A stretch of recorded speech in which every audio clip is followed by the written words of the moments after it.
Hi children, welcome back to the online class of Sri Gokulam Public School Guruvayur. I am Swati, your IT teacher. Children, in our last class we have started our second chapter, that is Introduction to AI Project Cycle. And I also gave you a brief idea about all the four stages of AI project cycle, like planning, data, modeling, evaluation and deployment. Today, let's discuss about the first stage, that is planning, and it includes problem scoping. In this stage of AI project cycle, problems will be identified and it is then followed by designing, developing, building, and finally testing the project. So, the first thing is we have to identify the problem. Then only we can go for problem scoping. So in our last class we have discussed about problem identification. So what is the problem, children? Yes, any condition that is undesirable. Only when you face some problem you will think of its solution, isn't it, children? And a problem can be small or big. Okay? So I will give you an example. A small example, like if you want to eat a burger, means if you are feeling like hungry and you want to eat a burger, but it's corona time, you can't go outside, so that is a small problem, simple problem. The other case, that it's corona time, covid-19, just think of covid-19, it is a critical problem and you have to find solutions for that. Now it has become a part of your life, you already found a solution, you are taking precautions, everything. So like that you have solved that problem. Okay, so that's the difference between a small problem and a critical problem. So first you have to identify the problem and depending upon that you have to find the solutions. Okay children, so in the case of organizations and all, why we are identifying the problem? For increasing their work efficiency. So here the problem can be stated in both negative and positive terms by the client. For example, if a client is saying like he want to increase the computer skills of students, so that is an example of problem stated in positive terms. Or if a client is saying like his students are struggling with computer skills, so that is an example of problem stated in negative terms. So here in your textbook it is saying that there are 5 questions which helps in identifying the problem, and let's see what are they. So the first one is, how can we make better decisions? How? So here the AI systems helps in the areas where more data driven decision making is needed or is beneficial. Okay, then so how can we make better decisions using the AI systems? Then the, where are we most inefficient? That is the second question. So that is to be done by organizations itself. Organizations have to identify the areas in which they are inefficient. Okay, so thus by which they can implement AI solutions in such areas.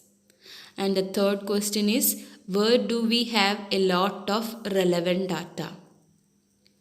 That means the organizations try to identify areas in which they have a lot of data. Okay, so the next question is, what goals that they want to achieve? So now they clearly identify the areas of inefficiency. Now they want to identify the achievement that they want to make in an organization. Okay, so that is meant by what goals that we want to achieve. And the last one is, will this actually solve our problem? That is the evaluation. The organizations have to evaluate to see if the identified area or the problem can be solved by the AI technology. So these all have to be done by the organizations itself to identify the problem in an organization. Okay, so that's how we can identify the problem. Then only we can go for problem scoping. And problem scoping means selecting a problem which we might want to solve using AI technology. So, if incorrect problem scoping leads to failure of the project. So, it should be done properly. So, let's see the steps of problem scoping. In that, the first one is receiving or identifying the problem that we have already discussed about. That is the problem identification. And the next one is goal setting. That is, we have to identify the reason for the problem. Okay, so the problem will be shared with us by the clients of an organization, and there will be more than one way of dealing with it. So let's take an example of the struggle of addressing customer grievances. So when we go for online shopping and all, so we will have different types of discomforts or different complaints, and that is to be dealt by the customer care representatives.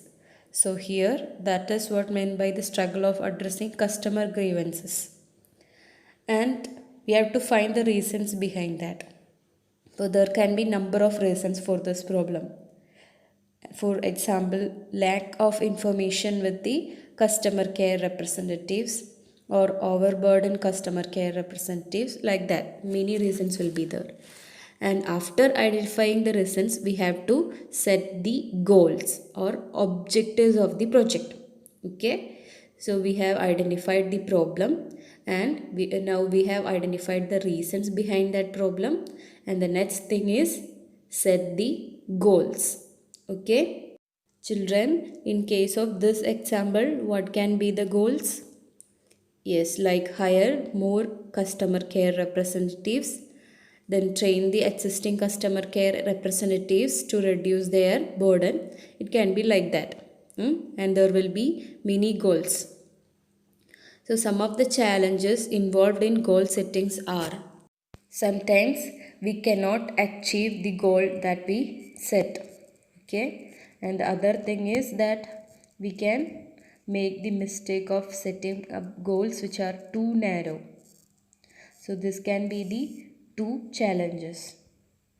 So first we have to set the goals properly, and the next step is identifying the stakeholders. Stakeholders means the people who are involved in that problem. So in this case, in this example, that is the struggle in addressing customer grievances, who all will be the stakeholders? Yes, customer care representatives, HR department, customers, grievance department, etc. So when you identify the stakeholders, it will help you in understanding different things, like the individuals who will have to be involved in the project and who will be close to the processes and who will have decision making authority, etc. Okay, so that's about the identifying stakeholders. So the first thing is identifying the problem, then we have set the goal, and now we have identified the stakeholders. The next is identifying the existing measures. That means we have to identify the current measures that are taken by different stakeholders for solving the problem. So, when you know about these things, it can help you to know about the efforts they made and their effectiveness. Thus, by which we can avoid undertaking those measures which have proved to be ineffective. And second, it can help us avoid duplication of work. and it helps to identify the effective actions and we can build upon them. And the final step in problem scoping is identifying ethical concerns. So, you all know about the ethical concerns. So, ethical concerns which are related to the selected problems that we have to identify. And it can be regarding groups of people, privacy concerns, environmental concerns, etc. So, when you evaluate the ethical concerns properly, it will help in ensuring projects which contribute towards the sustainable development of the world. So, that's about the different steps of problem scoping. In your textbook, a worksheet regarding problem scoping is there. That is designing of AI project, and for that first you have to select a theme. So I will show you different themes. From this you can select. Okay, or from the set of 17 different developmental goals you can select a theme from this. You can do it by yourself. Just identify one or more issue or problem for that selected theme.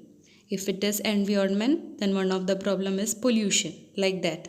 Okay, and after selecting the theme and identifying the problem, you can go for the different steps of problem scoping. What is that?